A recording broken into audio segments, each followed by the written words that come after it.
The greatest structures of antiquity hide their most brilliant invention. We gaze at the pyramids and see only stone, marveling at the raw physical effort it must have taken. But the true wonder lies in what you cannot see. The real monument was not built of limestone, but of paperwork, logistics, and meticulous organization.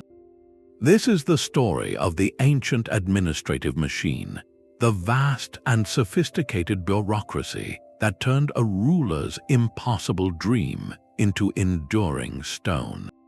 By the end, you will understand how civilizations without computers or engines orchestrated the world's first megaprojects. We will uncover how they fed armies of workers, moved mountains of material, and maintained control over decades of construction. What invisible systems allowed a single command to echo across thousands of workers, and what happened when this complex machine began to strain under its own weight? How much of our modern world was built on these ancient blueprints for human collaboration? That unseen system is the administrative machine. But what exactly do we mean by that in a world without electricity or digital networks? It is the crucial difference between a crowd of people moving rocks and a civilization building a pyramid. At its core, an administrative machine is the integrated system of planning, resource allocation, labor organization, record keeping, and authority that translated a single, monumental vision into built reality.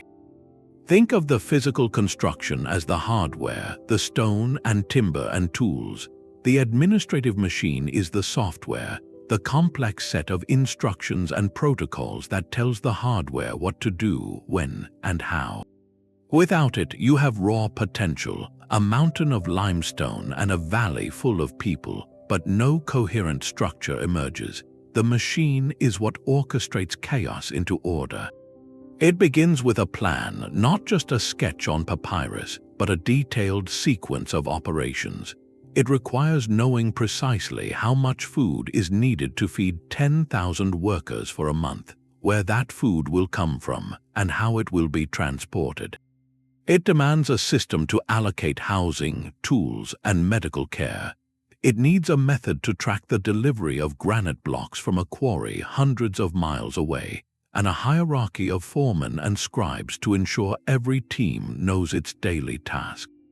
This machine runs on information recorded meticulously on clay tablets or scrolls, creating a living, breathing blueprint of the entire project. It is a network of communication where a command from the central authority can flow down through layers of management to reach the worker shaping a single stone. This invisible framework of decisions and data is what turned the dream of a pharaoh into the geometry of the Giza plateau. It was the world's first operating system for megaprojects, and its basic principles would feel strangely familiar to any modern project manager. The real question then becomes, how did they build this organizational software without any of the tools we take for granted? To grasp the sheer magnitude of this challenge, we must step back from the finished monument and look at the raw numbers. The Great Pyramid of Giza is composed of roughly 2.3 million individual stone blocks. Each one of those blocks, on average, weighs about 2.5 tons, with some of the massive interior stones tipping the scales at over 50 tons. Now multiply that. The project required the labor of an estimated 20,000 to 30,000 skilled workers and laborers, not as slaves in chains, but as a rotating, organized national workforce. This effort was not a summer project. It was a sustained national endeavor spanning more than 2 decades. Every single day for over 20 years, the administrative machine had to solve the same relentless puzzle. How do you feed that many people? We are talking about thousands of loaves of bread and jugs of beer every single day, sourced from farms across the Nile Valley. How do you house them in a temporary city near the construction site, providing basic shelter and sanitation? How do you equip them with copper chisels, stone hammers, and wooden sledges tools that constantly wear down and need replacement.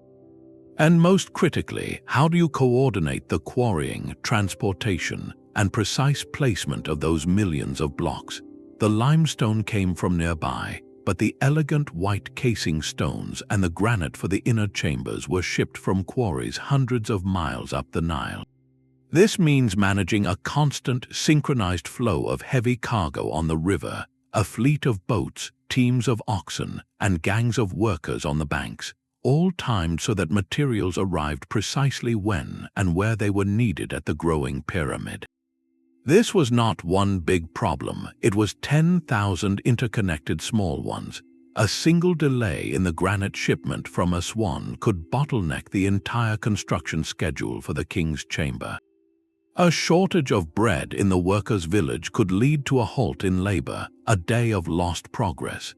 The administrative machine had to anticipate these failures, to have backup plans and surplus stores, to maintain the rhythm of construction like a heartbeat, steady and unceasing for a generation. The pyramid itself is the answer to a question of logistics written in stone. To manage such a colossal and distributed effort, the entire civilization had to learn to speak the same language, not of words but of measurement. The very first act of this ancient administration was not to lift a stone, but to impose a universal standard. Imagine trying to build a modern skyscraper if every contractor used a different definition for a foot or an inch, if every steel beam arrived in a slightly different size. The project would collapse into chaos before the foundation was poured. This was the foundational genius, the creation of a common technical vocabulary that every worker, from the royal architect to the quarryman, could understand and trust. At the heart of this system was the royal cubit, a standardized unit of length roughly equal to 20.6 inches. This was not a rough guideline, it was a sacred and physical standard, often carved from black granite and kept in temples. Copies of this master cubit, made of wood or stone, were distributed to overseers across the kingdom. Suddenly, an instruction from the capital, a plan calling for a block 10 cubits long, had absolute meaning at a quarry 200 miles upriver. The worker there knew exactly what to cut because his measuring rod was a direct descendant of the official one. This standardization extended to weight with the deben and the kite, units for weighing copper, grain, and precious metals. It governed volume for shipments of barley and oil. This created a seamless system of accounting. A scribe in the royal storehouse could record the receipt of 100 car sacks of grain from a provincial estate, and that record matched the understanding of the estate manager and the boat captain who transported it. The entire economy of the project ran on this shared mathematical language, but standardization went far beyond simple measurement. It was applied to the very components of construction. Bricks were made in uniform sizes, often stamped with the seal of the pharaoh or the overseeing official. Stone blocks, while massive, were often shaped into standard modules or proportions. This was the breakthrough that allowed for true decentralized manufacturing. A quarry team in Tura could be cutting casing stones to a precise specification, while another team at Giza prepared the foundation bed, all with the absolute confidence that the pieces would fit together perfectly when they finally met. The workers did not need the full blueprint, they just needed to master their specific, standardized task. It turned the pyramid from a singular, bewildering sculpture into a massive, orderly assembly of interchangeable parts. This principle is alive today in everything from the screws in your furniture to the code in your smartphone, an invisible grid of compatibility that makes complex collaboration possible. The administrative machine had built its first and most crucial component, a system of perfect predictability. Yet a plan and a standard unit are only ideas on papyrus. How did this abstract framework translate into physical action across a vast landscape? The answer lies in a network of scribes and an innovation far more revolutionary than the wheel, the birth of professional management. But a perfect plan and a standard measurement are meaningless without the power to enforce them. This brings us to the ultimate source code of the ancient administrative machine, the absolute authority of a single individual.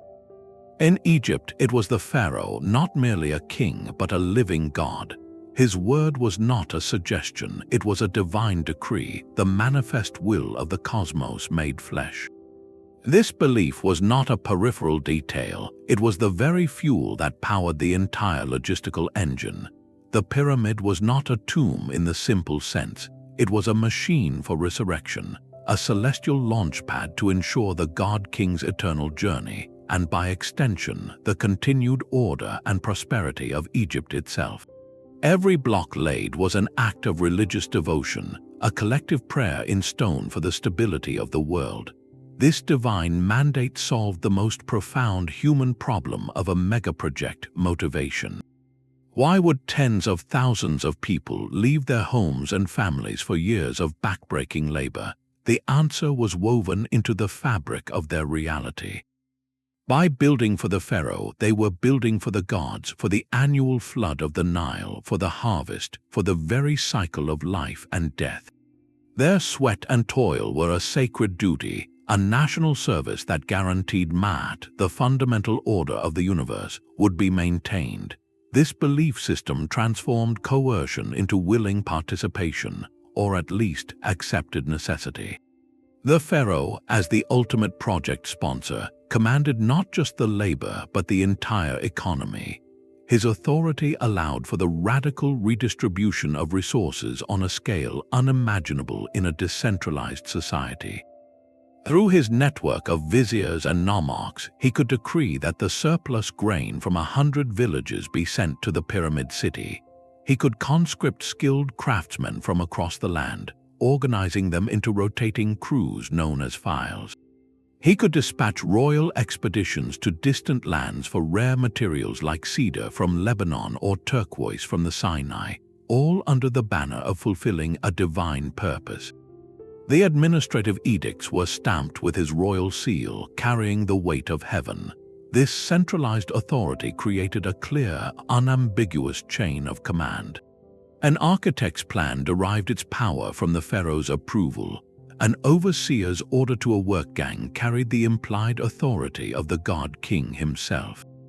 This eliminated the paralysis of debate and the chaos of competing interests that could cripple such an undertaking. There was one vision, one sponsor, and one ultimate source of legitimacy. Yet, this system also reveals a fascinating duality. While the pharaoh's divine status provided the inspirational fuel, the day-to-day operation relied on a remarkably secular and practical bureaucracy of scribes and accountants. The god-king needed meticulous human bookkeepers to track every loaf of bread and every copper chisel. This raises a compelling question about the limits of such power. What happened when the divine will of the pharaoh came into conflict with the hard, mathematical reality of resource limits, or the simple human fatigue of a generation spent in service to a single, staggering goal? That divine authority required a constant, unblinking eye. To manage a kingdom as a single project, the pharaoh needed to see everything from the granaries of Upper Egypt to the copper mines of the Sinai. This vision was granted not by magic, but by the world's first information technology, the written record. If the administrative machine was the body of the state, then its scribes were the nervous system, and their clay tablets and papyrus scrolls were the electrical impulses carrying vital data. This was not writing for poetry or history, at least not at first. It was writing for control. In Mesopotamia, thousands of years before the pyramids, we find the humble birth of this system. Small clay tablets pressed with the wedge-shaped marks of cuneiform record astonishingly mundane details. One tablet from the city of lists the issue of barley rations to workmen and their supervisors. Another tracks the disbursement of wool for clothing. Each entry is a transaction, a tiny snapshot of resource movement, creating a permanent, auditable trail. This was data processing in its most elemental form. It allowed a central administrator in Uruk to know if a distant agricultural estate had met its quota or if a canal-digging crew had been properly supplied. The tablet was both the database and the receipt, turning the fuzzy reality of a sprawling economy into sharp, manageable numbers. In Egypt, this bureaucratic literacy evolved into a highly refined tool. While hieroglyphs adorned temple walls for eternity, a faster, cursive script called hieratic was used for the daily grind of state business. Scribes used flakes of limestone or broken pottery called ostraca as notepads. One famous collection records the daily activities of a work gang building a royal tomb in the Valley of the Kings. It notes who was present, who was absent due to illness or other duties, and even reasons like a colleague helping with his mother's burial. This is not just a timesheet, it is a window into a managed human system. The state knew its assets down to the individual laborer. It could calculate productivity, anticipate shortages, and adjust plans in near real time. The information flowed upward from the foreman to the scribe to the vizier's office, creating a living map of the project's health. This flow of information was what enabled true control at a distance. A pharaoh in Memphis could make a decision based on reports from a swan, confident that the data was standardized and reliable. Perhaps the most formidable example of this bureaucratic machine comes from a later empire, the Qin dynasty in ancient China. Their drive for standardization was absolute, and it was enforced through an avalanche of paperwork recorded on bamboo slips tied together into scrolls. The Qin state archives, discovered by archaeologists, are breathtaking in their scope and detail. There are slips listing every single tool in a warehouse, with notes on which are new, which are worn, and which are broken. Others meticulously record the journeys of official couriers, noting the date, the distance covered, and even the condition of the horses. There are population registers, tax rolls, and legal statutes, all written in a uniform script. This was an empire run by filing cabinet. The first emperor's monumental projects, like the Great Wall and his own colossal tomb guarded by the terracotta army, were powered by this relentless, granular capture of information. Every resource, every person, every movement was to be known, categorized, and directed toward the state's goals. The administrative machine had become self-aware, using data not just to build but to regulate every aspect of life. This bureaucratic literacy transformed authority from a blunt force into a precise instrument. It meant power could be delegated without being diluted. A regional governor could be entrusted with vast resources because his scribes produced reports that could be checked against central records.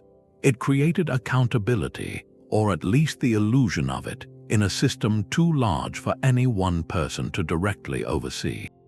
The written record was the memory of the state, far more durable than any human overseer.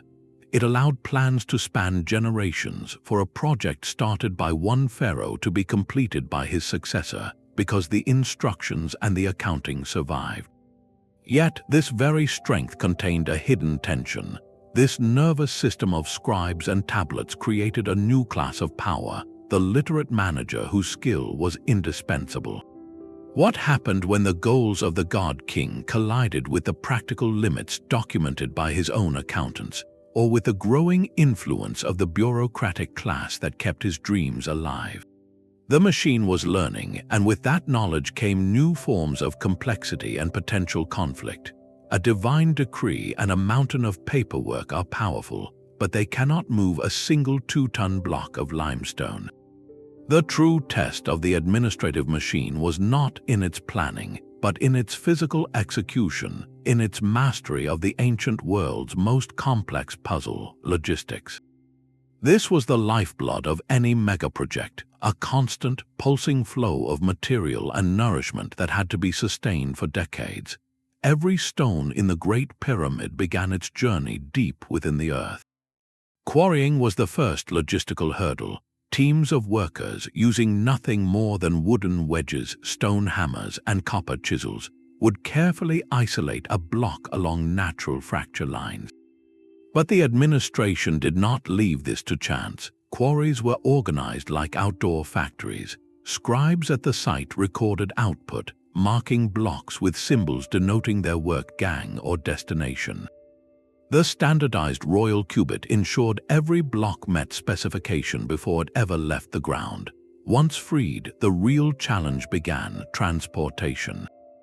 For the local limestone, the most iconic image is of workers hauling blocks on wooden sledges across wet sand, a method proven by modern experiments to drastically reduce friction. But this required another logistical layer: teams dedicated to wetting the path ahead of the sledge gang, a continuous relay of motion and preparation. For granite sourced from Aswan over 400 miles up the Nile, the operation scaled dramatically. Here, the river itself became the kingdom's conveyor belt. Giant blocks were loaded onto specially built barges during the annual flood, when water levels were high and currents could assist the journey north. This was a feat of timing and coordination worthy of any modern port. The administrative machine had to schedule the quarrying in Aswan to coincide with the flood season, have the barges constructed and ready, and organize teams on both riverbanks for loading and unloading. It was a supply chain stretching the entire length of Egypt, synchronized to the rhythm of the natural world.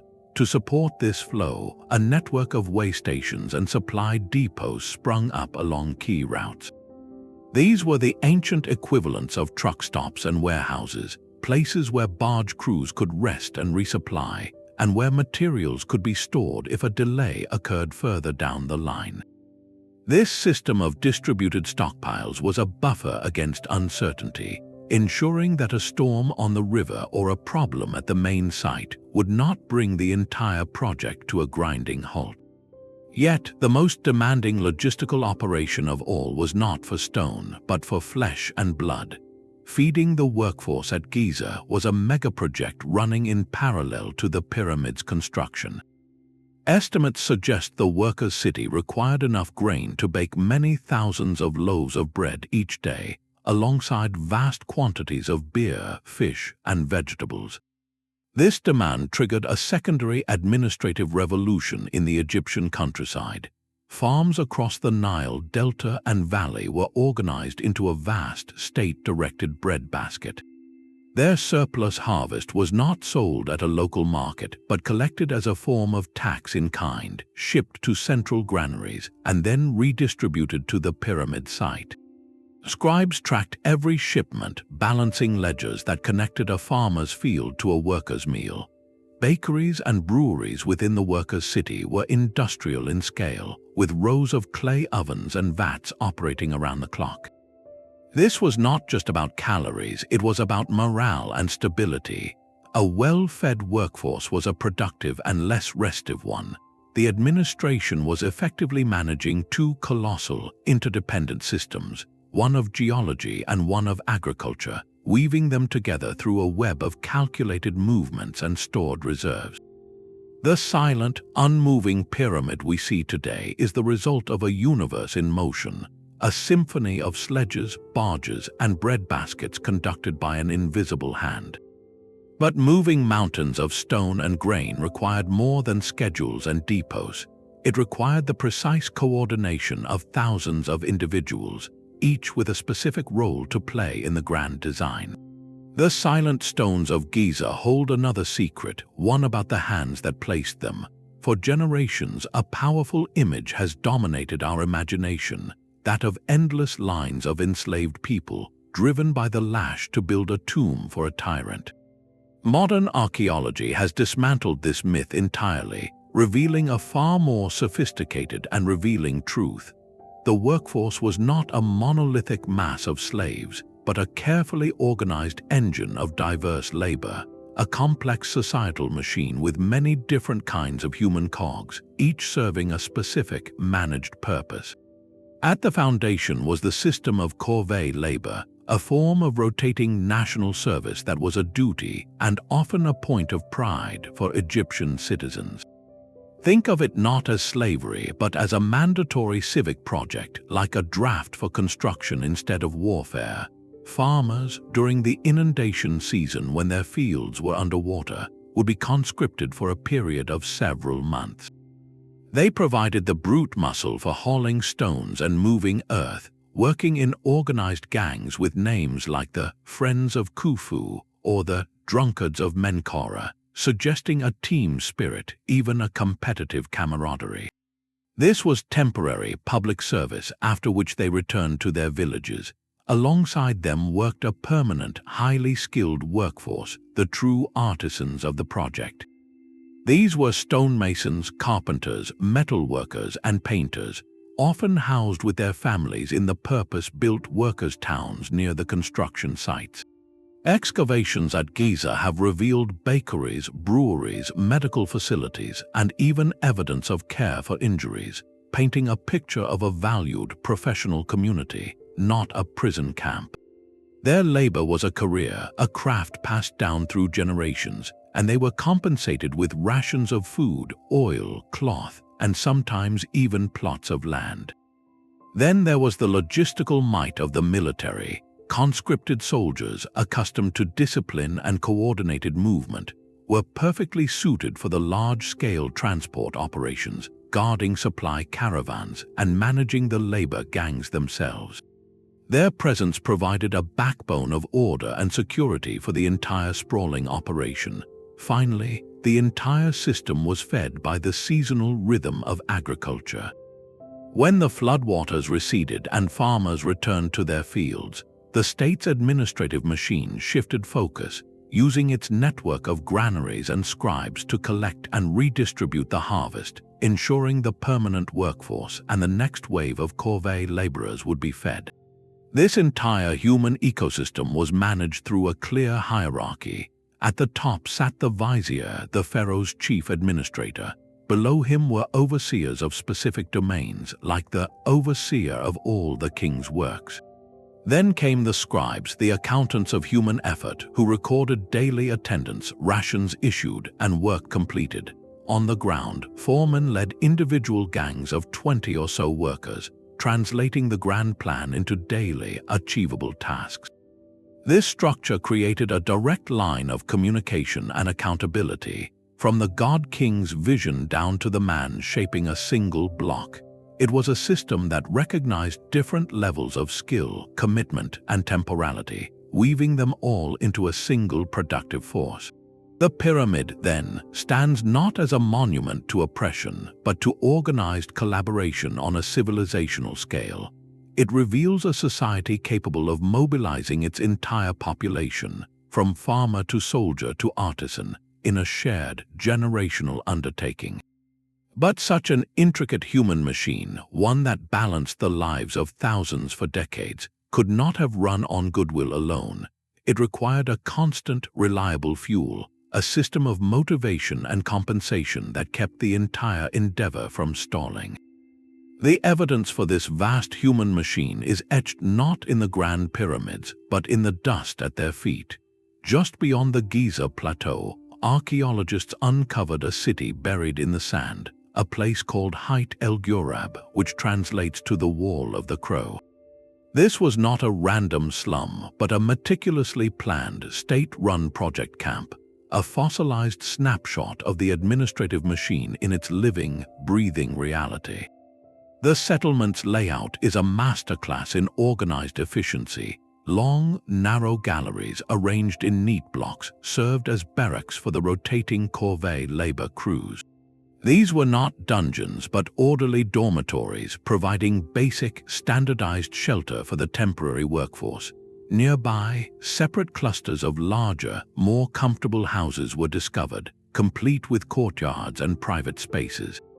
These were the homes of the permanent skilled artisans, the masons and carpenters, and their families, indicating a stratified community where status and role were reflected in one's living quarters.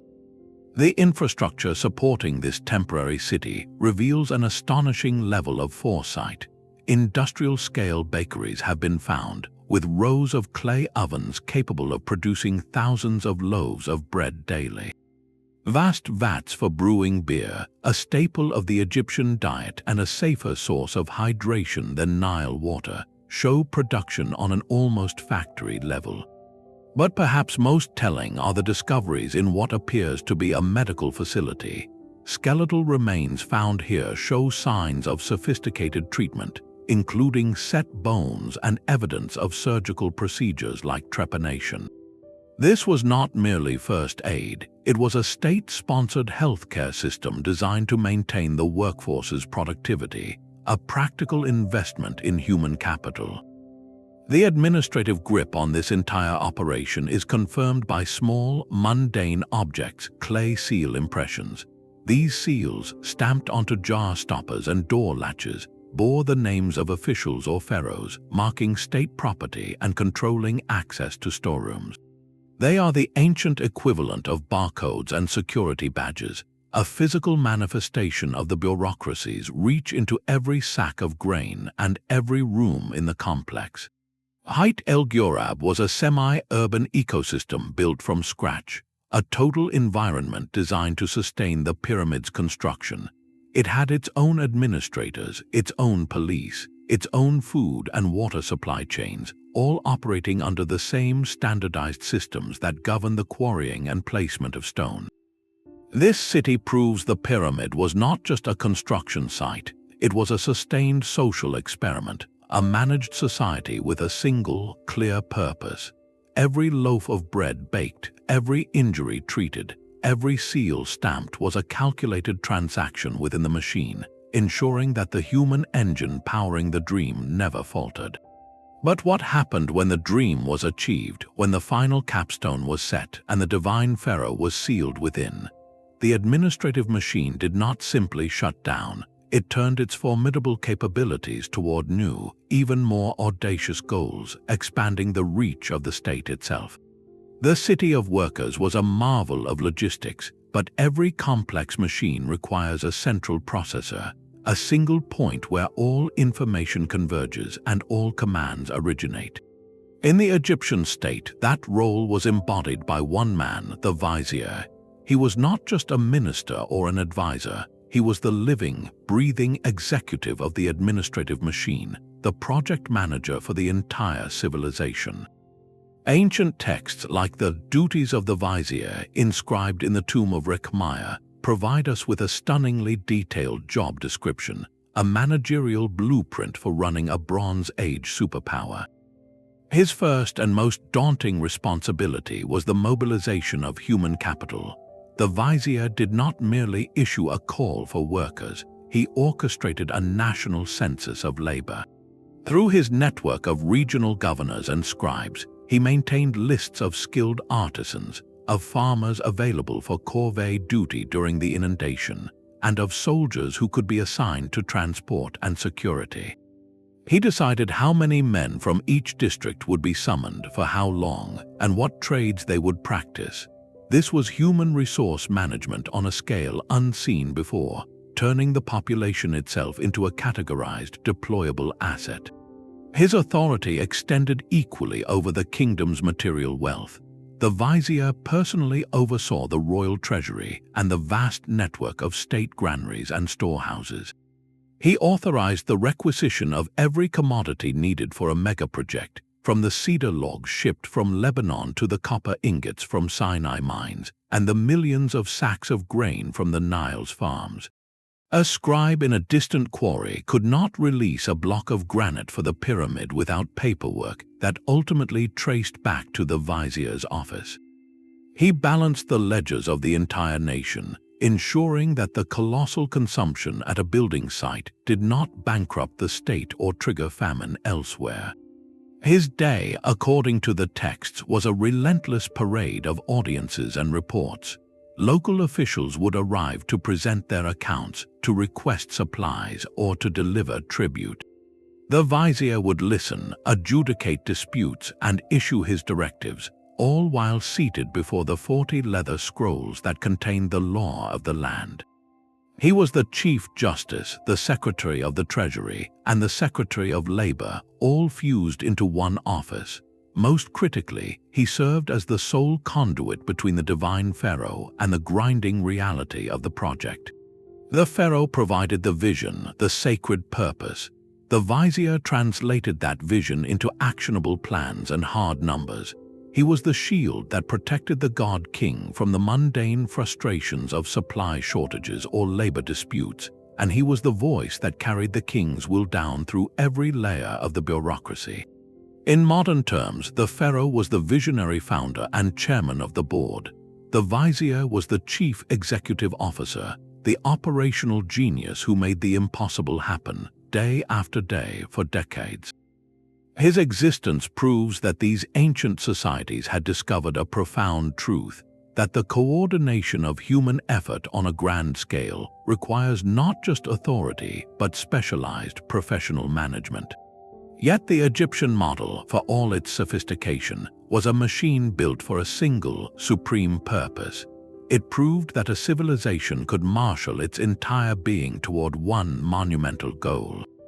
But what if the goal was not a single tomb, but an entire world? This is the challenge the Roman Empire confronted and conquered. Their administrative genius lay not in building one perfect thing, but in building 1,000 good things, from the misty highlands of Britannia to the sun-baked deserts of Syria. Their machine was not a project, it was a process, a repeatable template for domination made manifest in stone and water.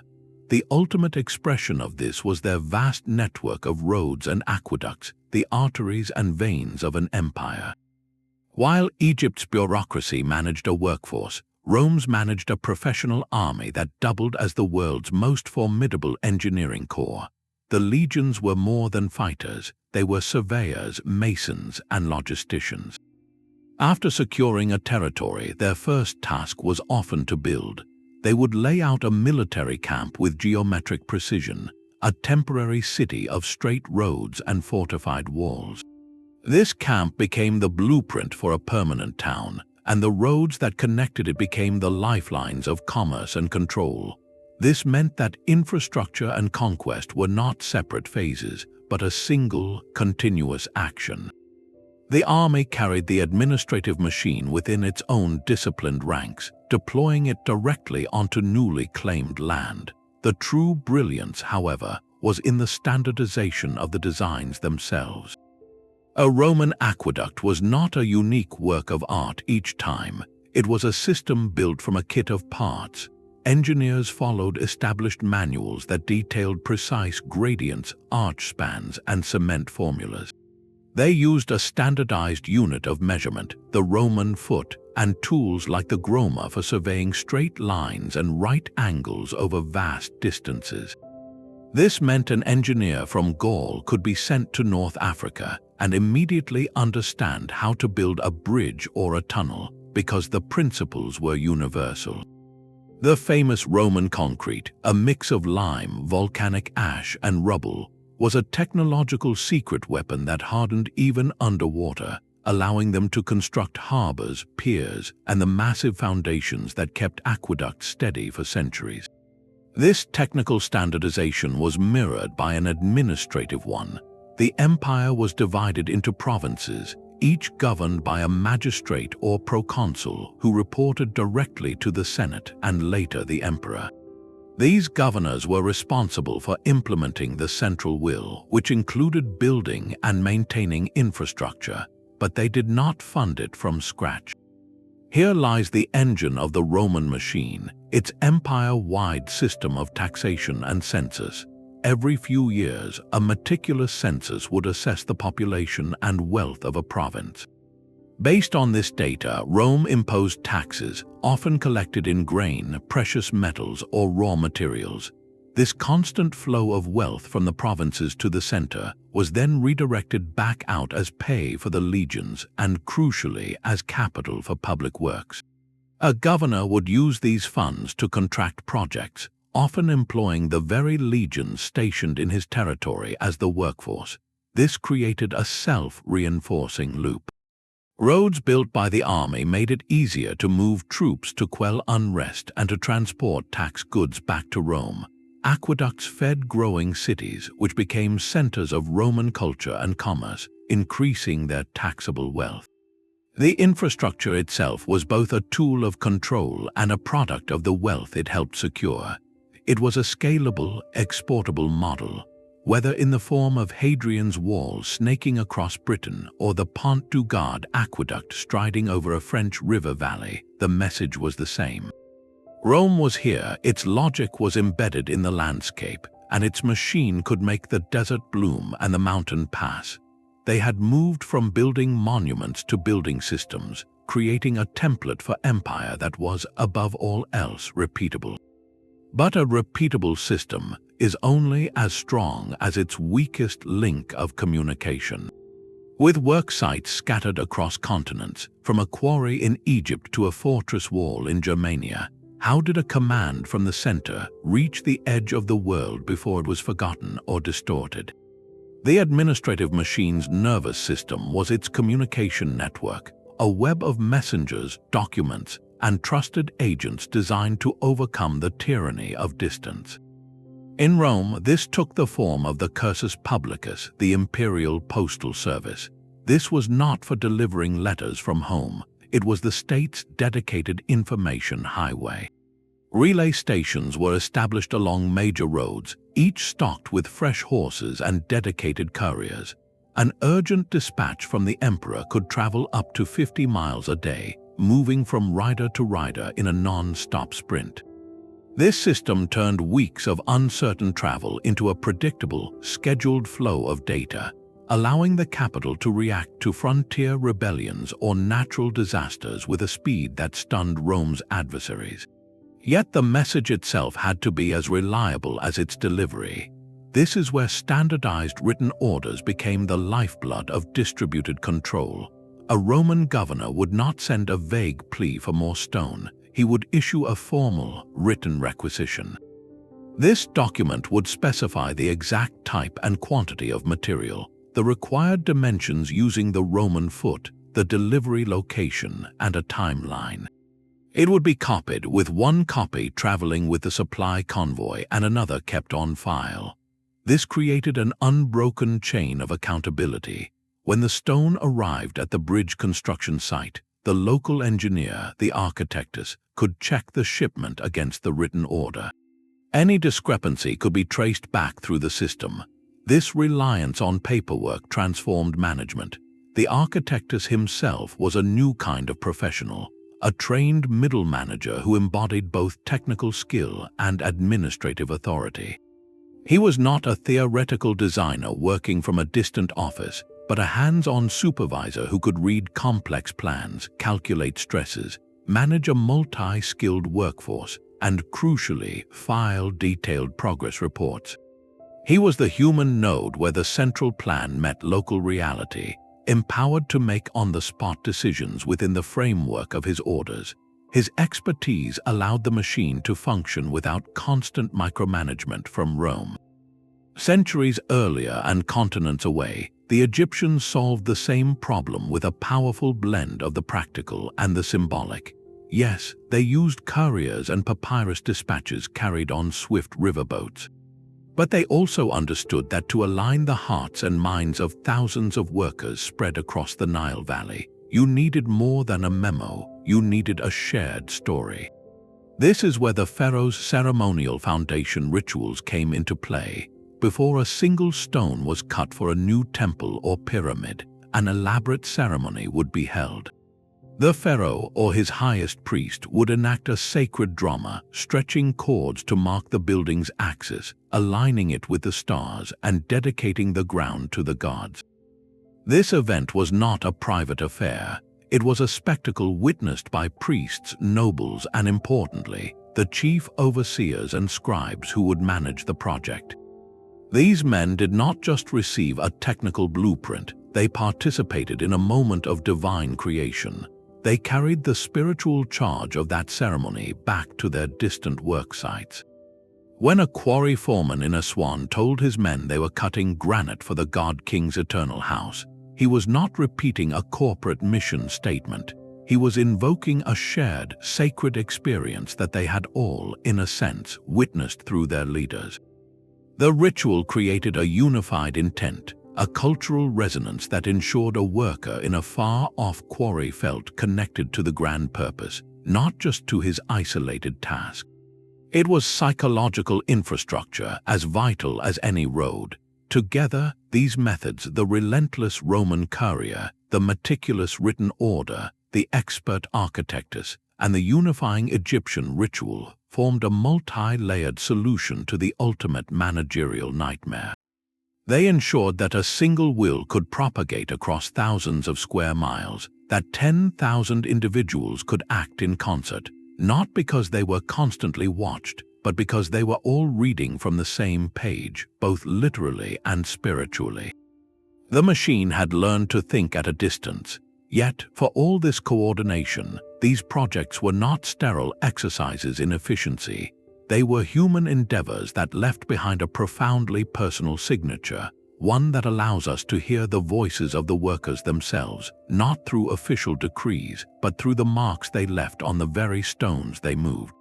Even the most perfectly coordinated system can fail if the work itself is flawed.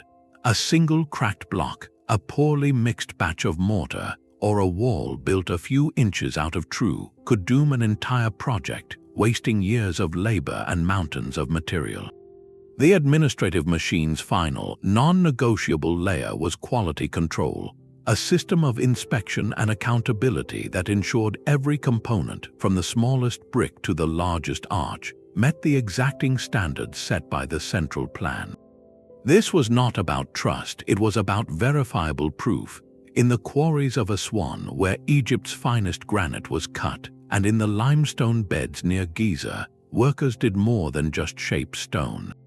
They signed their work. Using red ochre paint or chiseled symbols, they marked each block with identifying graffiti. These were not random scribbles, they were official gang signatures, names like the Vigorous Gang or the Enduring Gang. When that block arrived at the pyramid site, the mark told the receiving overseer exactly which team had produced it. This created a direct line of responsibility. If a block was the wrong size or showed a hidden flaw during fitting, the system could trace it back to the specific quarry crew. Their rations, their standing, perhaps even their future assignments could be affected. It was a powerful incentive for craftsmanship, turning anonymous labor into a matter of collective pride and recorded consequence. The Romans adopted a similar, but even more formalized, system of stone marking. In their quarries across the empire, blocks were often stamped with the emperor's name, the name of the overseeing official, or the legion that had quarried it. A stamp reading Imp Caesar for Emperor Caesar was a seal of state property and state standards. When these stamped blocks were built into a fortress wall in Britannia or a bridge in Gaul, they carried their pedigree with them. If that wall later cracked, the stamp provided a starting point for an inquiry. This practice extended to the production of bricks and tiles, which were frequently stamped with the name of the factory owner, the consular year, or the legion that made them. Imagine a roof tile from a Roman barracks fired in the year 120, bearing the stamp of the 20th Legion. It is a tiny, baked clay certificate of inspection and origin, a fragment of the imperial quality assurance protocol. But accountability reached far beyond the anonymous work gang. The highest officials tied their own reputations and their legacies directly to the work. Throughout the ancient world, it was common practice to inscribe the names of the ruling pharaoh, emperor, or the responsible governor onto the monuments they built. The cartouche of Khufu on stones at Giza, the inscriptions on Roman triumphal arches naming the emperor and the senate, these were more than boasts, they were public declarations of responsibility, etched into eternity. For an Egyptian vizier or a Roman provincial governor, having your name on a successful aqueduct or temple was a career pinnacle, a permanent resume entry in stone. Conversely, having your name associated with a shoddy, collapsing structure was a political and historical death sentence. This created a powerful chain of accountability that flowed upward.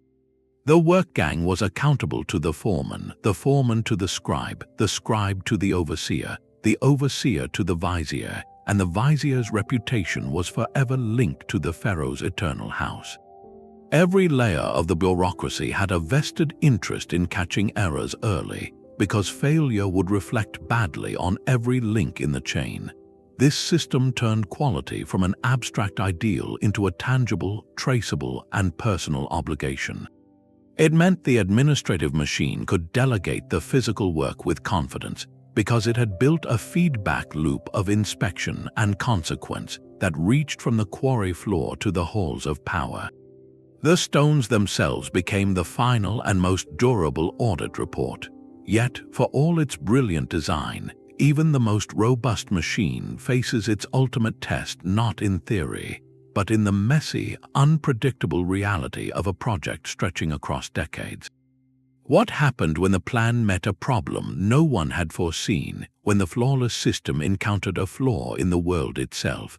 The flawless system, however, could not account for everything. It was a machine designed for a predictable world, yet the ancient world was anything but. The true test of any administration is its response to crisis, when the perfect plan meets an unpredictable reality. A sudden, multi-year drought along the Nile could devastate the agricultural surplus that fed the pyramid city.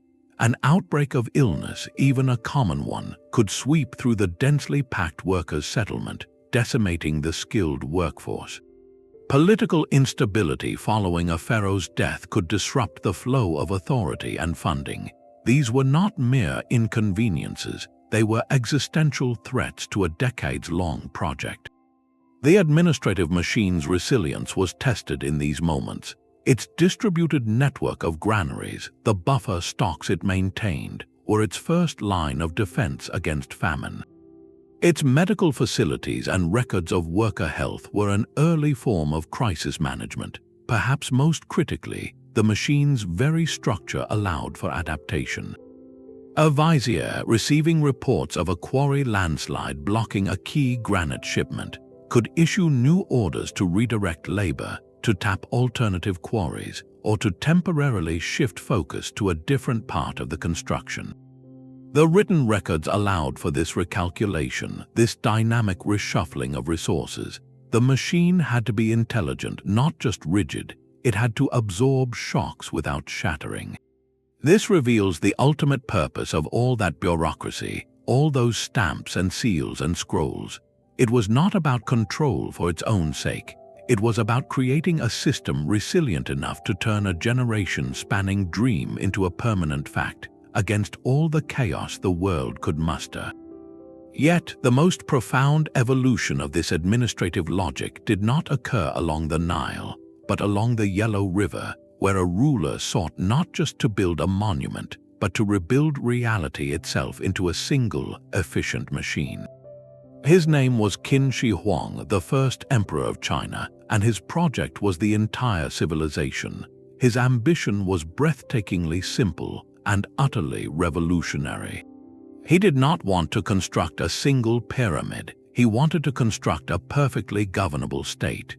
To do this, he launched an administrative revolution so total it sought to erase local difference itself. Every aspect of life was standardized into a uniform grid, creating what we might call the first truly integrated operating system for an empire. The old, varied scripts of the warring states were abolished, replaced overnight with a single, official writing system, small seal script. This meant an edict written in the capital could be read and understood by any official in the farthest province, eliminating the confusion of translation and local custom. He standardized weights and measures so that a sheng of grain in one village meant exactly the same amount in another, making taxation and trade predictable. He even mandated a universal axle width for all carts and chariots. This seemingly minor detail was a stroke of logistical genius. It meant that every wagon in the empire would produce ruts of the same gauge, which in turn meant that roads and bridges could be built to a single specification, and that any cart could travel on any road without getting stuck. The entire transportation network of China became interoperable, a physical internet for the movement of troops and supplies. This sweeping standardization had one overriding purpose: to turn the vast, diverse lands of China into a single, manageable resource pool for the state's grand projects. The most famous of these was the early Great Wall, an undertaking that dwarfed even the pyramids in its geographical sprawl. The wall was not a single, continuous structure built at one time, but a linking and fortifying of existing border walls from defeated states. To manage this, the Qin administrative machine swung into action. The newly standardized measurements allowed engineers from different regions to collaborate seamlessly. The uniform script ensured that construction manuals and supply requisitions were universally understood. The standardized axle width meant that carts hauling materials from centralized depots could travel the newly improved imperial roads without delay, all the way to the rugged frontier. The state could now calculate with terrifying accuracy how much labor, stone, and packed earth was needed for each lie of wall. It could conscript hundreds of thousands of workers and soldiers, organize them into militarized work brigades, and supply them using the same logistical templates applied across the empire. The wall was less a barrier against northern nomads and more the ultimate expression of the Qin administrative grid, etched across the very mountains and deserts. It was proof that the entire realm could be mobilized as a single project. The emperor's tomb, guarded by the silent terracotta army, was another product of this system, built with regimented, assembly line precision, where even the pottery warriors bore the stamps of their workshop foremen. This was administration as a total philosophy, a belief that efficiency and control, enforced through absolute uniformity, could bend history itself to a single will. The machine had become the state, and the state had become a machine for building eternity. But such absolute control raises a final, haunting question. What is the human cost of perfect efficiency, and can a system built for monumental construction also sustain the daily lives of the people who fuel it? Yet the real payment was not in silver, but in the daily rhythm of survival. The true currency of these ancient megaprojects was grain, measured out in precise, standardized units. A worker at Giza would receive his daily ration, a reliable allotment of emmer wheat or barley, enough to bake several loaves of coarse, nutritious bread. This was accompanied by a portion of beer, a thick, porridge-like brew that provided crucial calories and was safer to drink than untreated water. On certain days, the ration might include fish from the Nile, onions, and a measure of oil for cooking or for his skin. For the skilled artisan, the allotment was larger, reflecting his higher status and the need to support a family living in the workers' town. This system was far more than a primitive paycheck. It was a sophisticated engine of economic redistribution, the circulatory system of the state itself. The administrative machine collected the agricultural surplus from farms across the Nile Valley as a form of tax, funneling it into centralized granaries. Then, with meticulous accounting, it pumped that wealth back out, not as coins in a market, but as calculated sustenance to the pyramid city, to the remote mining expeditions in the Sinai, and to the standing army guarding the frontiers. This created a closed-loop economy directed by the state's priorities. A farmer in the Delta grew barley not solely for his own village, but knowing a portion would feed the crews building the Pharaoh's eternal vessel. His labor in the field was directly connected through this system of rations to the labor of the stonemason on the plateau. This redistribution achieved something remarkable. It stabilized the broader economy against the shocks of poor harvests. In a good year, the state granaries would fill to bursting. In a lean year, those reserves could be released to prevent famine, maintaining social order and preserving the workforce. It was a built-in buffer against collapse, For the individual worker, this ration system provided a powerful incentive. It offered predictability in a precarious world. While the work was grueling, he and his family would not starve. His service guaranteed security, a form of social contract written in loaves of bread and jugs of beer. For the state, it was the ultimate tool of control and mobilization. By controlling the primary means of subsistence, the administration could direct human energy to any corner of the kingdom it chose. Want to build a temple in Thebes, increase the grain rations for crews sent there, need to quarry granite in Aswan, ensure those supply lines are the most reliable in the land. The ration lists carefully kept by scribes on flakes of limestone were the real ledgers of power. They translated human effort into measurable units of grain, and grain into monumental stone. This was an economy not of money, but of managed calories, a vast biological machine converting wheat into wonder. It prompts us to reconsider what we mean by wealth and payment in the ancient world, and to see the pyramid not as a drain on the economy, but as its most ambitious and organizing project. But such a centralized system, for all its stability, also created an immense and tempting concentration of wealth and knowledge. Who truly controlled the granaries, the clay tablets, and the complex schedules that kept this machine running? A perfect plan is only as strong as its response to the unexpected. For all their meticulous ledgers and standardized parts, these ancient megaprojects existed in a world of drought, illness, and shifting political sands. The true measure of their administrative genius lies not in their blueprints, but in their ability to adapt when those blueprints met reality.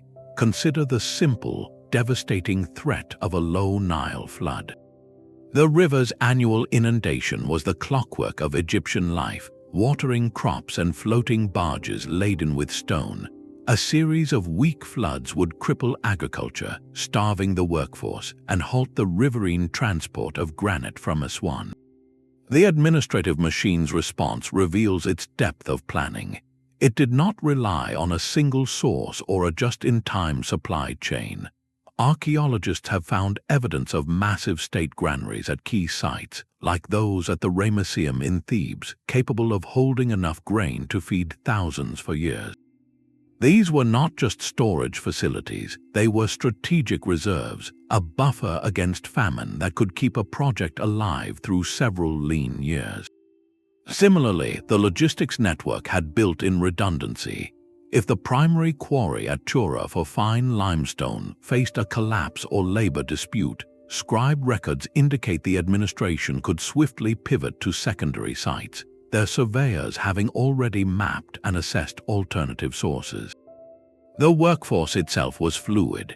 Rotating crews of corvée laborers meant that if illness spread through the workers' town, those affected could be sent home and replaced by a fresh cohort from a different district, preventing a total shutdown.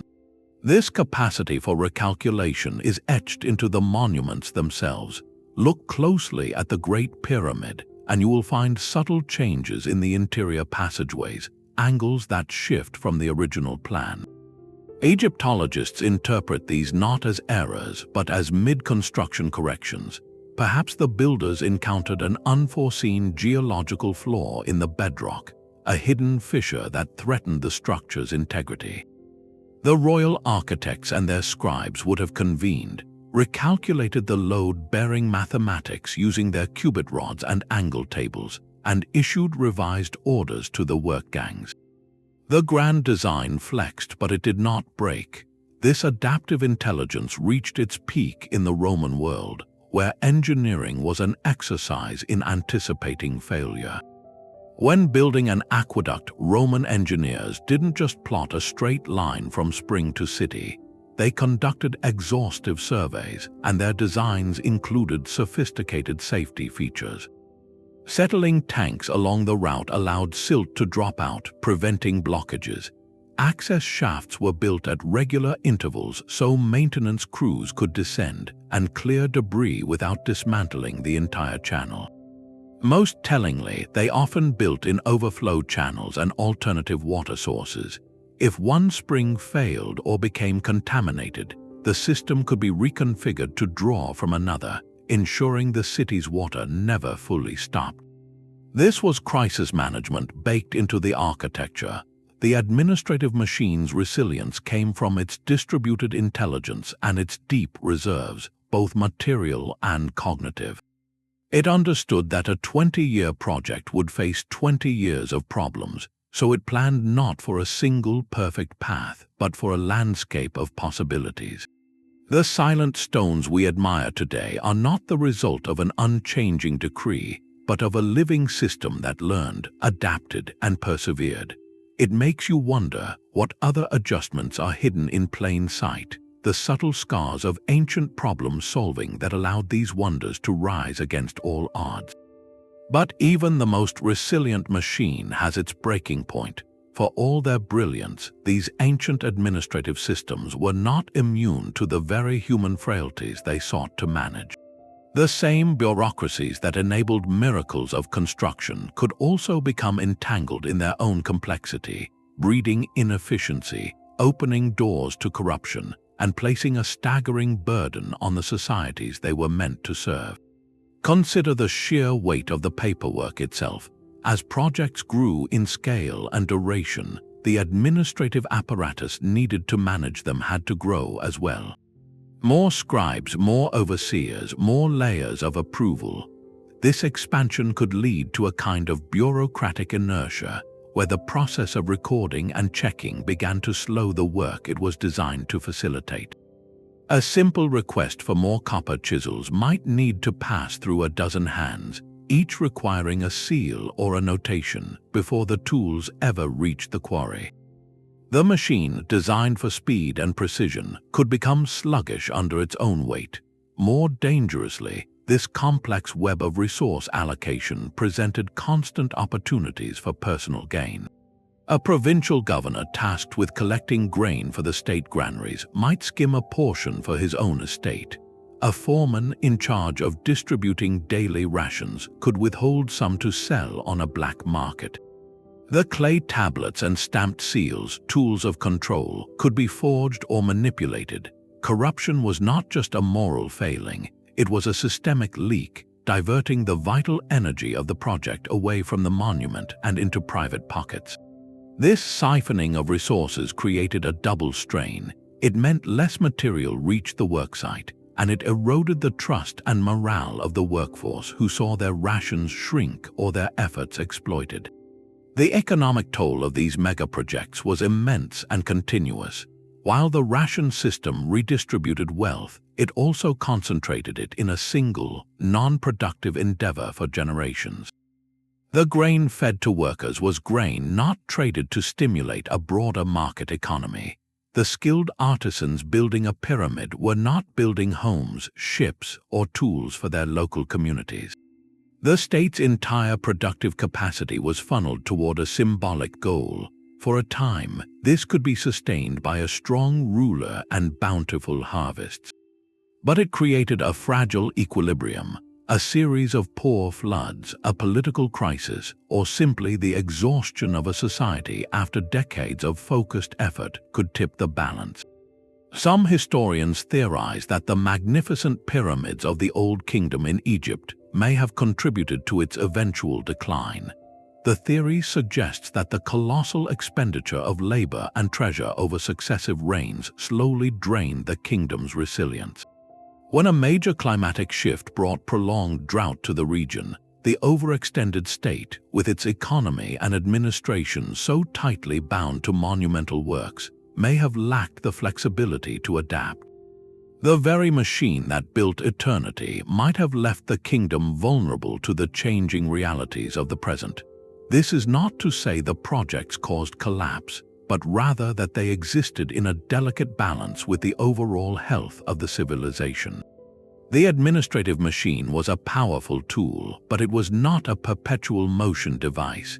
It required constant inputs of authority, resources, and social will. When those inputs faltered due to famine, weak leadership, or the sheer fatigue of a people, the machine could stall, leaving behind not just an unfinished monument, but a society straining under the weight of its own ambition. This reveals the ultimate paradox of these ancient systems. They were both the pinnacle of human organization and a potential source of profound vulnerability. The contrast between these two great river valley civilizations reveals a fascinating truth that there is more than one way to build an administrative machine. While both Egypt and Mesopotamia mastered the art of large-scale organization, the paths they took were shaped by their geography and their gods, leading to profoundly different models of power and logistics. Egypt, as we have seen, was a kingdom of stunning unity, a long, narrow ribbon of life bounded by desert on either side. This geography naturally funneled authority toward a single center. The pharaoh was not just a political ruler, he was the guarantor of the annual Nile flood, the linchpin holding chaos at bay. This allowed for, and indeed demanded, a hyper-centralized administrative model. The state directed everything from the conscription of labor to the redistribution of grain, all flowing from the divine will at the center outward to the edges of the known world. The workforce was a national instrument, mobilized through rotating civic duty and organized into state-managed towns, all working toward a single, monumental expression of royal and divine power. The pyramid is the ultimate symbol of this system, a single, perfect, state-directed object. Mesopotamia, the land between the Tigris and Euphrates rivers, presented a completely different landscape and thus fostered a different kind of machine. Here, the geography was open, a flat alluvial plain where city-states like Uruk, and Lagash rose to power, often competing with one another. There was no single, unifying pharaoh figure with absolute divine authority over the entire region. Instead, each city was ruled by a king who was primarily the steward of the city's patron god, housed in a massive, stepped temple called a ziggurat. This decentralized political reality created a more fragmented, yet incredibly innovative administrative approach. The core of the Mesopotamian machine was not the royal palace alone, but the temple economy. The temple acted as a giant, divine household, owning vast tracts of land, herds of animals, and workshops. It employed thousands of people, from priests and administrators to farmers, weavers, and metalworkers. These workers were not conscripted citizens in a national service, but more often were dependents of the temple, receiving standardized rations of barley, oil, and wool in exchange for their labor, a system meticulously recorded on countless clay tablets. This was a contract, not a decree. The temple complex itself, the ziggurat, was a massive construction project, but it served as the economic and religious heart of the city, a continuous engine of production and redistribution, rather than a one-time funerary monument. This difference in scale and purpose led to a crucial divergence in how labor was organized. While Egypt mobilized the nation for a single pharaonic project, Mesopotamian city-states often operated with a more commercial, contract-based model, especially for large-scale works like canal digging or city wall construction. Records show that for particularly big endeavors, the palace or temple would not rely solely on its dependents. Instead, they would hire free contractors, often teams of skilled laborers or even entire villages, agreeing to pay them in silver or in bulk commodities for completing a specific section of work. This introduced an element of negotiation and market logic into the administrative process. A tablet might record the hiring of a team to dig a certain length of irrigation canal for a set price per unit of measurement. This system required a different kind of paperwork, contracts and receipts that spelled out obligations and payments, creating a legal and economic framework for collaboration that could extend beyond the direct control of the temple or palace. It was a machine built on networks of agreement as well as on authority. So we see two brilliant solutions to the same fundamental problem. Egypt's model was vertical, centralized, and symbolic, channeling the entire society's effort toward a single, transcendent goal set by a god-king. Mesopotamia's model was more horizontal, distributed, and pragmatic, woven through the daily economic fabric of competing city-states and their great temple households, where labor was often a form of employment or a contracted service. One machine built a perfect pyramid for eternity. The other built the world's first cities and the complex economic systems that made them possible. Both were astonishingly effective, proving that the blueprint for human collaboration could be written in more than one language. Yet the very tools of these administrative machines, the complex scripts of cuneiform and hieroglyphs, contained a built-in limitation. They were the specialized languages of an elite, requiring years of arduous training to master. This gatekeeping of literacy kept the power of the written word, and thus the keys to the bureaucracy, in the hands of a small priestly and scribal class. What if someone could invent a system of writing so simple, so intuitive, that it could break open this monopoly on information? That revolution did not come from the great empires, but from a network of merchant cities along the eastern Mediterranean coast. The Phoenicians were not building pyramids or ziggurats, they were building trade routes, and their greatest invention was born from a need for speed and clarity in commerce. They looked at the sprawling, symbolic scripts of their powerful neighbors and stripped writing down to its bare, brilliant essence. They created an alphabet. This was not a collection of hundreds of signs representing whole words or complex syllables. It was a set of around 24 distinct symbols, each one representing a single consonant sound. The genius was in the combination. By stringing these simple sounds together, anyone could approximate the spoken word. It was a code so elegant it could be learned in weeks, not years. This was a seismic shift in information technology. Suddenly, literacy was no longer the exclusive domain of temple scribes who had memorized thousands of cuneiform wedges or the intricate pictograms of hieroglyphs. A ship's captain could now keep his own cargo manifest. A merchant could draft a contract.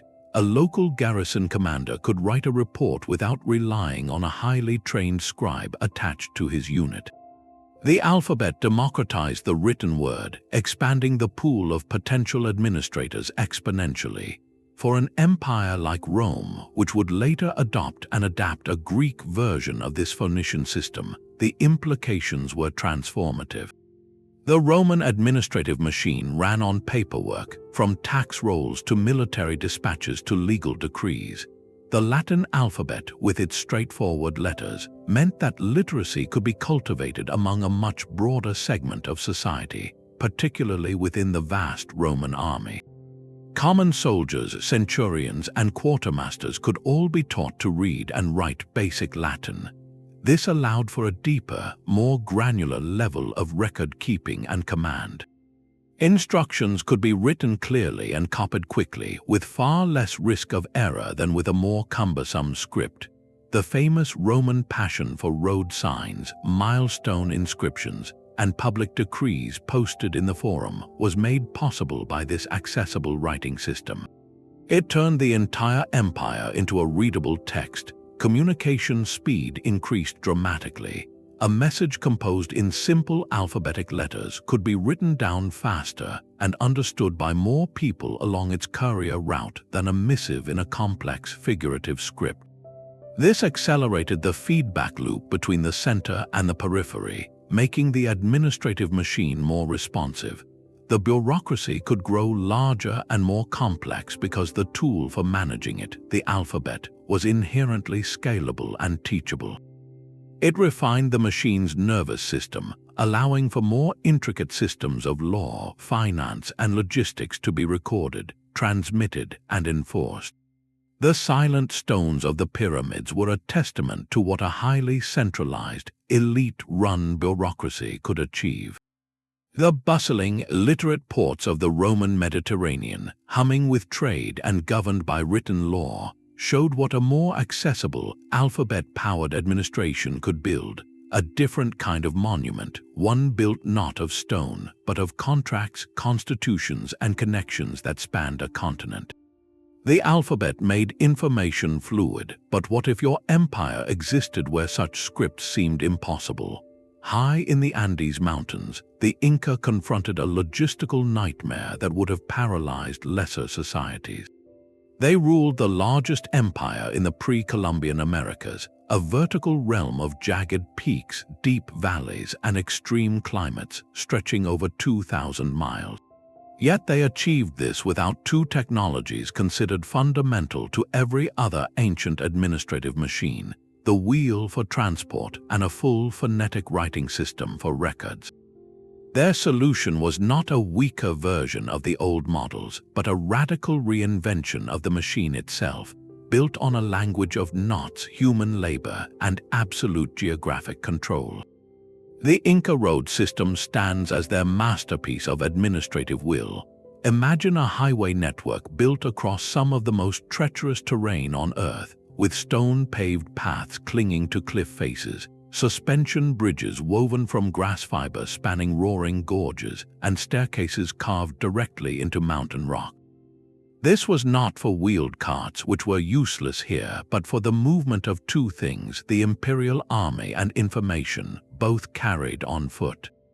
The roads were the physical circuitry of the state, and they demanded a management system as unique as the landscape. To record the vast data of this empire, the Inca used the quipu, a complex device of knotted cords. A quipu was not writing in the way we understand it, but a three-dimensional, tactile database. Different colored strings represented different categories, perhaps gold, maize, or population. The type of knot, its position on the string, and the spacing between knots encoded numerical data using a base 10 decimal system. A trained administrator, a quipukamayok, could run his fingers along these cords and recite census figures, tax obligations, or inventory levels from a distant warehouse. It was a portable, durable, and astonishingly efficient record-keeping tool, perfectly suited to a state that needed to audit its resources without relying on fragile papyrus or clay tablets in a humid climate. This data fueled the empire's most powerful engine, the mitre labor tax. Unlike the corvée systems of Egypt, the mitre was a rotational duty owed by every household in the empire to the Inca state, considered the son of the sun god. A community would send a portion of its able-bodied workers for a set period each year to work on state projects, building roads, terraces, or monumental structures. In return, the state provided food, drink, and sometimes ritual celebration during their service. This system allowed the Inca to mobilize enormous labor forces without maintaining a permanent, full-time workforce, adapting the scale of projects to the seasonal availability of workers from different ecological zones. The output of this machine is perfectly captured at Machu Picchu. This citadel is not just an architectural wonder, but a case study in administered construction. Every stone was quarried on site, shaped with extraordinary precision to fit together without mortar, a technique that made the buildings resistant to earthquakes.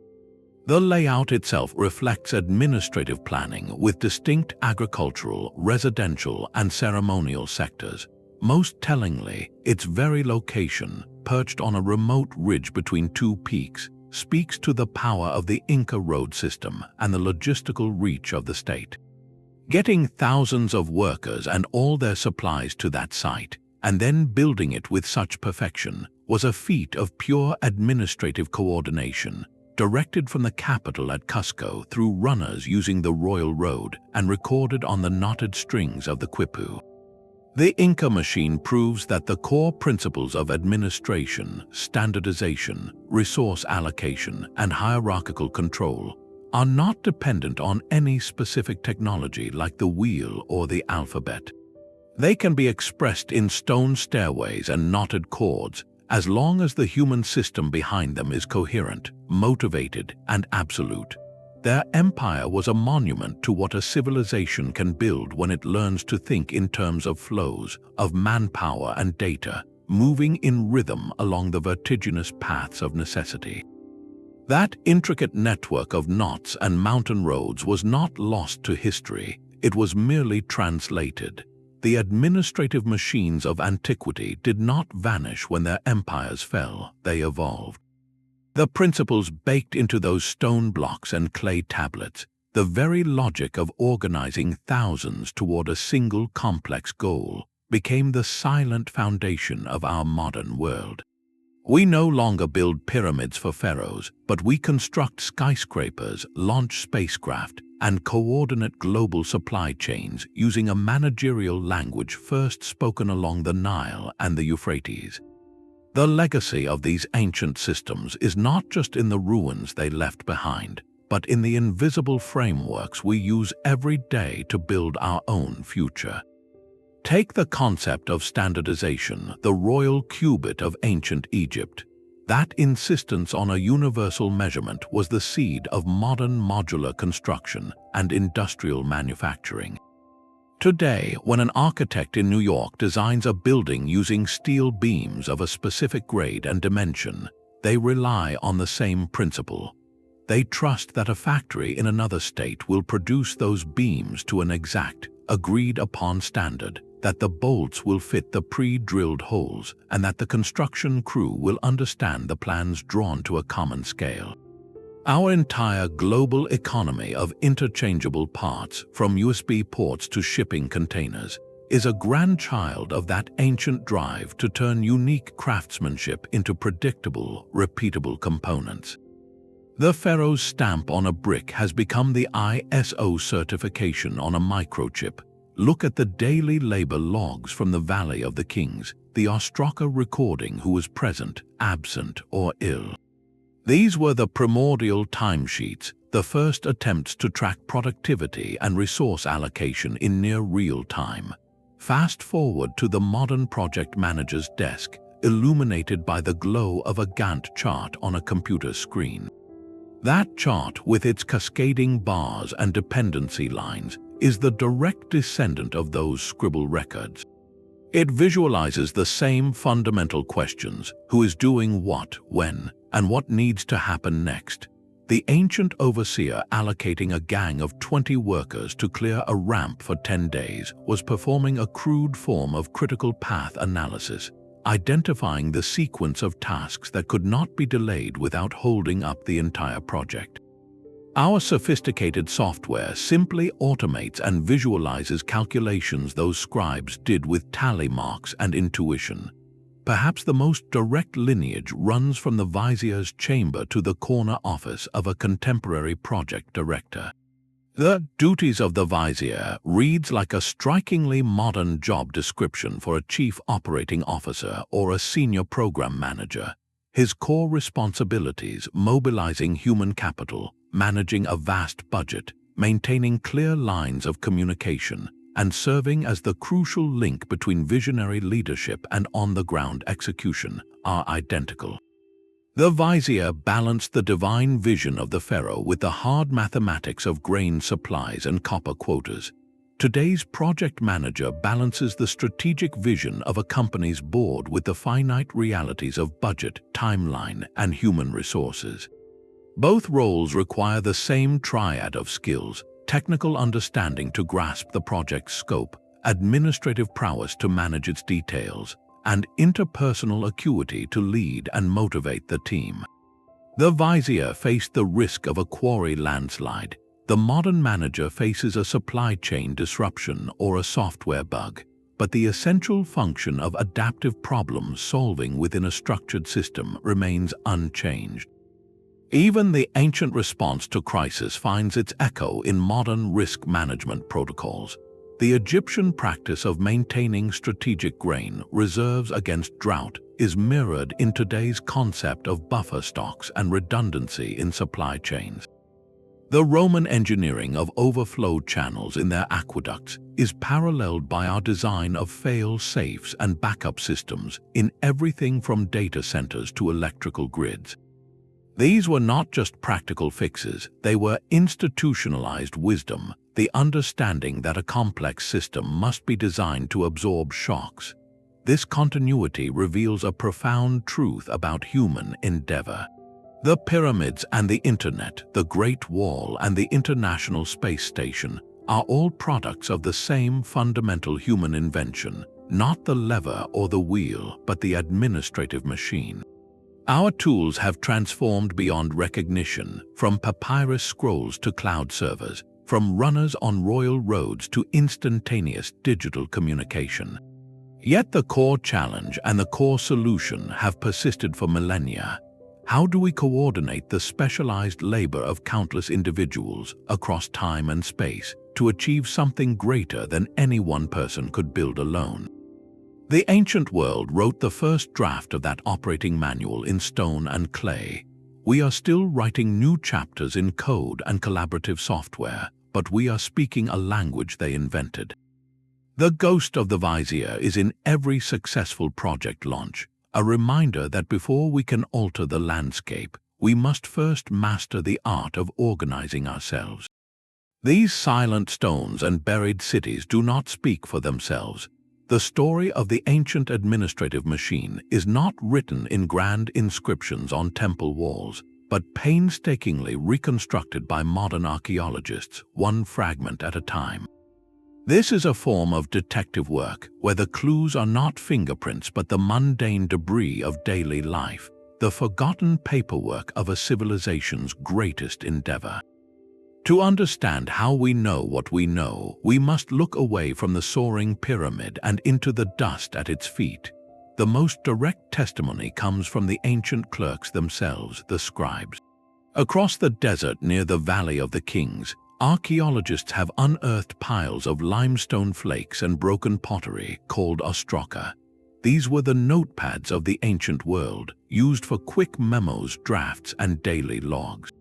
On these humble surfaces, we find the heartbeat of the project. One ostracan records the reason for a worker's absence, noting he was ill or helping with a family matter. Another is a sketch of a tomb layout, a foreman's working diagram. These are not official histories, they are the raw data of management, giving us a real-time view of personnel, problems, and problem-solving. In Mesopotamia, the evidence is even more voluminous, archives of thousands of sun-baked clay tablets.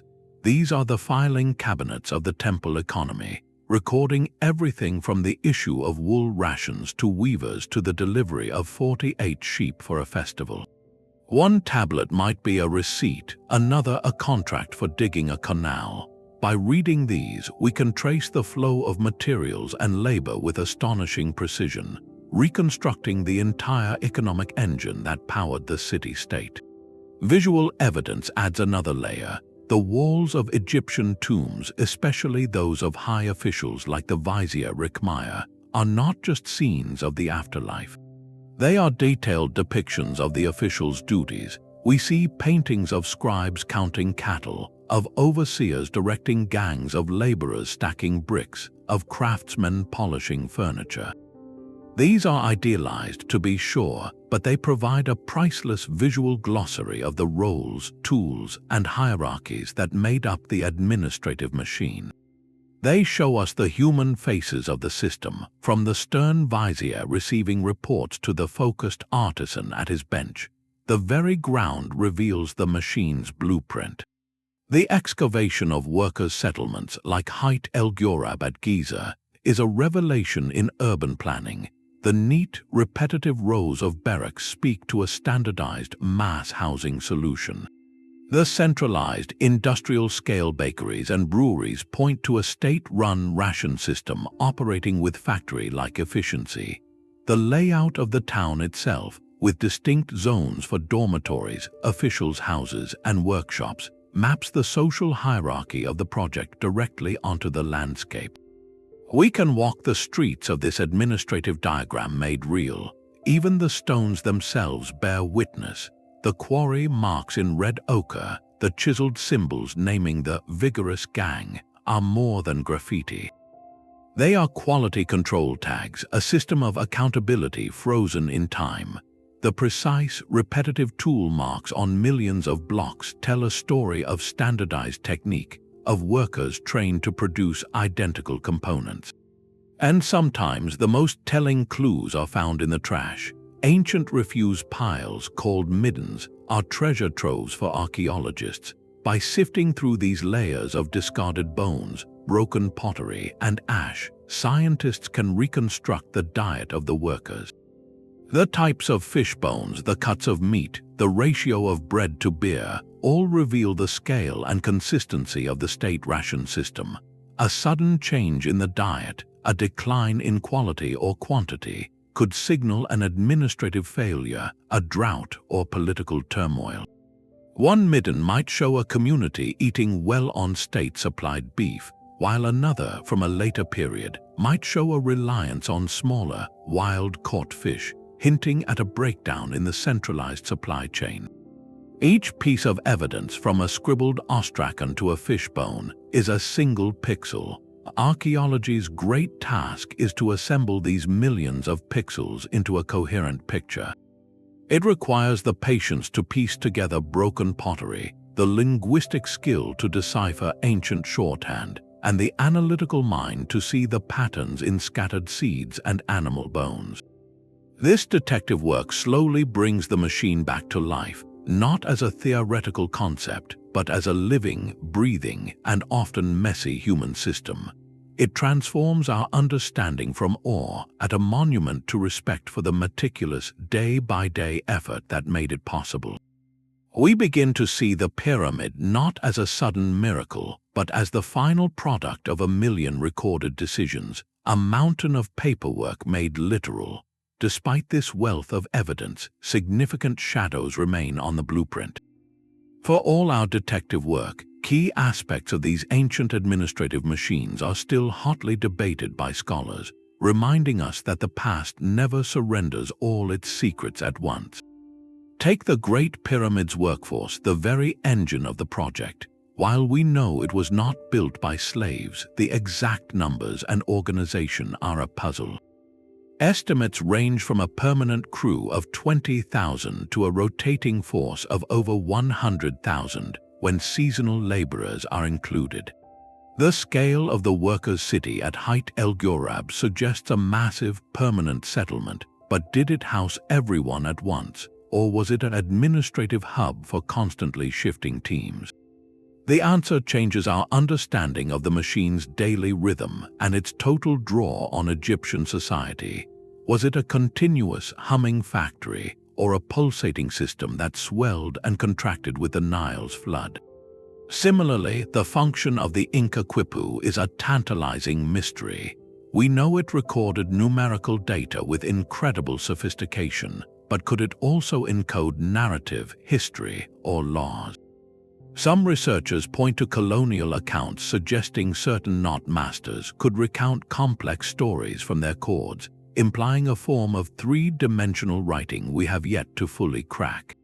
If true, the quipu was not just a database but a library, making the Inca administrative machine even more unique, an empire run on a language of knots that we can only partially understand.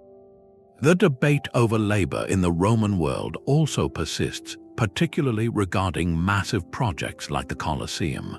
While Rome had a formal institution of slavery, the extent to which enslaved labor was used in state engineering is unclear. Many projects were built by the skilled, salaried soldiers of the legions and by contracted free laborers. The administrative records, so meticulous about materials, are less clear on the precise legal status of every worker. This leaves a gap in our picture, forcing us to ask how much of Rome's iconic infrastructure rested on a foundation of compelled labor, and how much was a complex market of paid professions. Perhaps the most visually stunning mystery belongs to the platform at Baalbek in modern Lebanon. Here, Roman engineers incorporated 3 colossal stone blocks, each weighing an estimated 800 tons. The question is not just how they were moved, but how the entire logistical operation was administered. Quarrying, transporting, and lifting a single block of that size is a project in itself, requiring the coordination of thousands for months. How did the Roman machine schedule this amidst other imperial demands? What specialized workforce, what temporary housing, what series of levers, rollers, and barges did the local architects command? The physical feat is staggering, but the administrative feat of planning and sustaining that effort, without leaving a clear written record of its process, is perhaps even more impressive and elusive. These debates are not signs of failure in our understanding, but proof of the machine's complexity. They highlight the aspects still being decoded, the human choices and daily realities that even the most thorough clay tablet or midden pile cannot fully capture. They remind us that for all its power, the ancient administrative machine was ultimately a human system, and like all human systems, it left behind as many questions as answers, inviting us to keep looking, keep sifting the dust, and keep listening for the echoes of its logic. The true monument of antiquity was not the pyramid, but the mind that conceived its construction. We have wandered through the silent cities of workers, deciphered the cryptic marks on quarried stone, and traced the flow of grain from farm to worksite. In doing so, we have uncovered something far more significant than an engineering manual. We have reconstructed a monumental intellectual achievement, a towering edifice built not of limestone, but of pure, applied thought. The administrative machine was humanity's first great software, a complex operating system for collaboration written in protocols, standards, and ledgers long before the first line of computer code was ever written. It represents a leap of abstraction as profound as the discovery of mathematics or the invention of writing itself. Ancient planners had to solve problems of resource allocation, critical path scheduling, and quality assurance that would challenge a modern corporation, and they did it with tools we would consider impossibly primitive. They turned the chaotic potential of thousands of individuals into a single, directed force, harmonizing the efforts of quarrymen, scribes, soldiers, and bakers into a symphony that lasted generations. To see only the physical stone is to miss the true wonder. The real legacy of Giza, of Rome, of the Inca road, is the blueprint for organized human endeavor they encoded into their cultures. Understanding these machines does more than demystify how stones were piled high. It fundamentally reshapes our view of the ancient world. It reveals a profound sophistication, a quiet genius for logistics and human management that operated on a scale we are only now beginning to fully appreciate with our satellites and spreadsheets. They were not just moving mountains, they were inventing the very concept of a project. This intellectual inheritance is their most enduring gift. Every time a team of engineers coordinates to launch a spacecraft, or a global network synchronizes to deliver a vaccine, or a city plans a new transit system, they are speaking a language first articulated by those ancient viziers and scribes. The core challenges remain hauntingly familiar: how to align diverse skills toward a common goal, how to anticipate failure, and how to sustain effort across the daunting span of time. The solutions have evolved from clay tablets to cloud servers, from runners to real-time data, but the fundamental architecture of collaboration, the invisible machine, remains. So the next time you look upon an ancient wonder, try to see past the weathered stone. See the meeting where the standard Cubit was ratified, the scribe patiently tallying the day's rations, the foreman explaining the day's task to his gang. See the vibrant, messy, brilliant human system that made the impossible merely difficult and then achieved it. In that vision, you are not just looking at a relic of the past, you are glimpsing the very bedrock of our modern world and recognizing the timeless human capacity to build together.